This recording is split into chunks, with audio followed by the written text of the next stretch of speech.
Four sermons today. I'm Kendall Bryan Hunter, author of the book Consider My Servant Job, and this is Come Follow Me, Get to the Point, where I always show up, I always come prepared, we never take roll, I'm better than a chatbot, and just bring your own refreshments. This is a lot healthier than those Limehouse sweet rolls, wouldn't you say? So, four sermons. We're studying the book of John, and we have 4 chapters, 7 through 10. And we're getting some very interesting sermons or interactions from Jesus Christ. So this is get to the point. I try to keep things very simple and very quick. So 4 sermons. John 7. That's on about the Sabbath. Starts out with the Sabbath, and he ends up talking about the living waters. John 8. Woman in adultery. And then the sermon about the light in the world. And then Christ says, before Abraham was, I am. Then John 9 is a really interesting one. It's about the man born blind. Now, we normally see Christ healing someone. They go away rejoicing. But this one has an elongated experience where we see how the Pharisees react, how the man reacts, how the man's parents react. And it's when you want to sit there and maybe read or reread, or just make sure you're reading slowly and not trying to zip through. So that was John 9. John 10 is the Good Shepherd sermon, and Jesus Christ says, I and my Father are one. So I could share my input on these sermons. I think the best thing I could do with this, given this format, but also given the nature of things, I could make you dependent upon me as an expert, or I could teach you how to fish. So let me teach you how to fish. So here's the 5 steps to use to dissect Christ's sermons.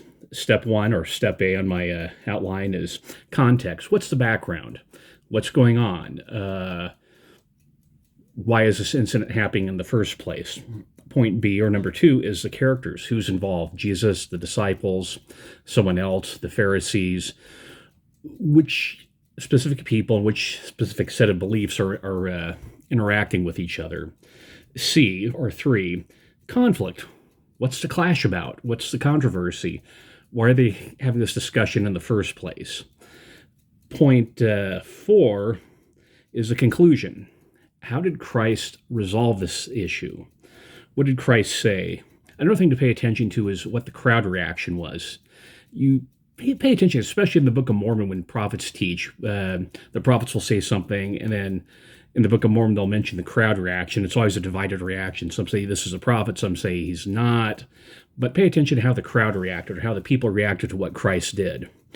Then the last step 5 is compress. That is, you sum up the experience in one paragraph, like the chapter headings. Don't cut and paste the chapter headings. Do your own thinking, and no chatbots. Like I said in previous podcast, is the problem with using a chatbot is that you're not studying it out with your mind, which means you're not getting revelation. You are just reading something that was handed to you. You are a record player, a CD, a tape recorder. Someone is playing a YouTube to get you to say the correct words, and then you move on without much thought about what you said. Another thing to think about is how to live the sermons that Christ is teaching.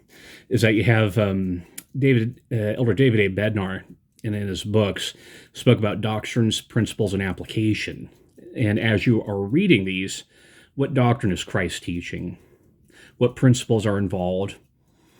And you have the application for the people in the New Testament setting, but what's the application for us here in the 21st century, in the area of the space age, the area of internet, social media, artificial intelligence?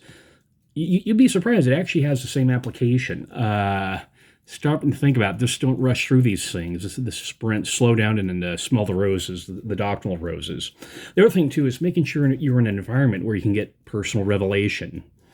So putting on airplane mode, having this is my general conference notebook where I take notes on general conference, and I do the summaries of the talks by the general authorities. Okay, what just happened with general conference? Is it just another Super Bowl party, or are you just getting doctrine taught to you?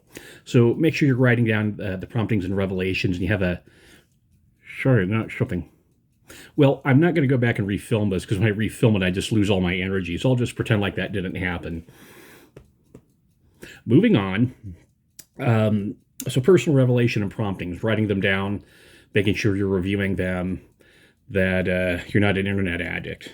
So here's point 4, the Christ quotient. So Christ said that he is the light, water, and the shepherd, and these are symbols that Jews would readily recognize. And sometimes we miss those due to the cultural shift. We have a different culture than the Jews have, and so what we do is realize that there's some cultural differences in the way the Jews reacted to some of Christ's teaching would surprise us. For example, I and my Father are one. Before Abraham was, I am. Ye are gods. That really agitates them, the Pharisees, and they want to kill him because he's teaching these things. That's really lost on us, but pay attention to how they reacted because they were understanding it in a way differently than how we would understand it. Another thing to think about is throughout these 4 discourses, Christ asserts his divinity. The first thing he does is forgive sins. The woman caught in adultery. Bishops don't forgive sins. Stake presidents don't forgive sins. No one forgives sins. Tetzel doesn't forgive sins. It's only the Savior can forgive sins. And when he's forgiving people their sins, he's not doing something a prophet would do. He's doing something only God can do. Then you have these statements, I and my Father are one. Before Abraham was, I am. And ye are gods, Psalm 82:6. That he's teaching things that just are rubbing them in a wrong way, in a very severe way. So this is an advanced doctrine.